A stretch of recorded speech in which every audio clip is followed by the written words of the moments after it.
Hi, I'm Lisa Leiter. In Chicago Business Today, life after Daley. Mayor Daley's stunning announcement last week that he will not run again sent shockwaves across the city. The jockeying to succeed him already has begun, and just about everyone is reflecting on Daley's tenure and the challenges that lay ahead, like a more than $600 million budget deficit and a high unemployment rate. Crain's columnist Hinz joined me to talk more about what the impact of Daley's departure will have on the business community, which will deal with uncertainty at City Hall for the first time in decades. So, Greg, what do you think will be the most significant impact on the local business community from Daley's departure? Well, I don't think they're happy to see him go. Business had pretty much stuck with Mayor Daley because he represents certainty and power and the ability to get things done in a very uncertain world. And that's kind of melting away now. They don't like it. What are they going to be looking for in the next mayor? What kind of candidate do you think the business community will likely support? Well, I think there's three things that are really kind of important, and they frankly affect everybody, not just the business community. First, there are a couple kind of overarching governmental issues. The city is terribly in debt. The boom times are over, but we kept spending money. There's a almost $700 million hole in the next year's deficit. That's unsustainable. At the same time, the city's economy, like the rest of the country's, is having an awful lot of trouble producing jobs. Rich Daley was very good at creating kind of downtown jobs and high-end service sector jobs, but out in the neighborhoods with less skilled labor forces, there was a lot of trouble. If you can take care of both of those, they kind of take care of each other. More jobs, better economy means more tax revenue, so there's less of a hole. That's the first thing. The second thing I think is, frankly, is completing the unfinished Harold Washington business of transforming the city's political culture. Chicago is still a kind of big daddy town, and the business guys kind of like that. They like being able to go to one place, but the result of having everything centralized and coming down from a central place is a lot of corruption, a lot of narrow thinking.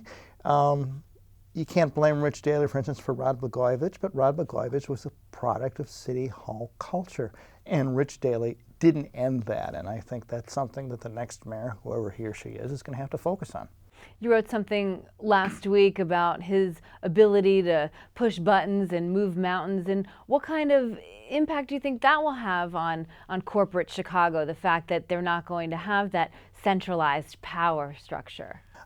It's going to hurt. To give you one example, Rich Daley is the reason why O'Hare expansion, which is critical to big sectors of our economy, is finally working.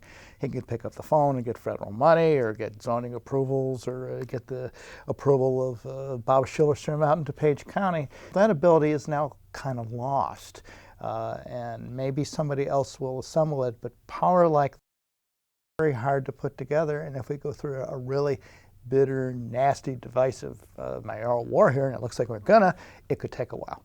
Okay, so the field is crowded right now, but who are you putting your money on at this point?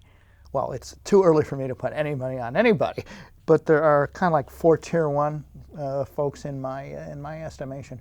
One is Rahm Emanuel, the president chief of staff, a former congressman here. He's clearly kicking tires on this thing. I'm sure there's going to be stuff about that.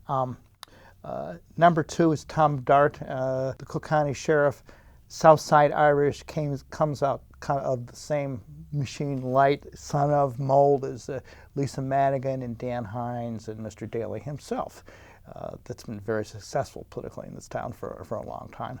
I'd also look for a major African-American candidate to emerge if the black community can get its act together. Probably not certainly James Meeks, the state senator, built big church, well-known public school funding advocate. And then what I don't see, but the potential is there, is absolutely fascinating, is for a Michael Bloomberg type of person.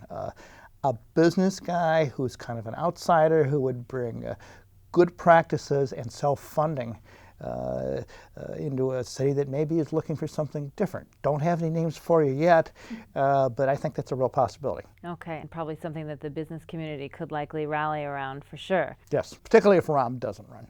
Absolutely. All right, Greg, well, this is going to be a story we'll be talking about for many, many months, so thank you so much. My pleasure. And that's this edition of Chicago Business Today. Be sure to read Greg's column in this week's print edition of Crain's and check out his blog at chicagobusiness.com/Hinz. Thanks for watching. We'll see you tomorrow.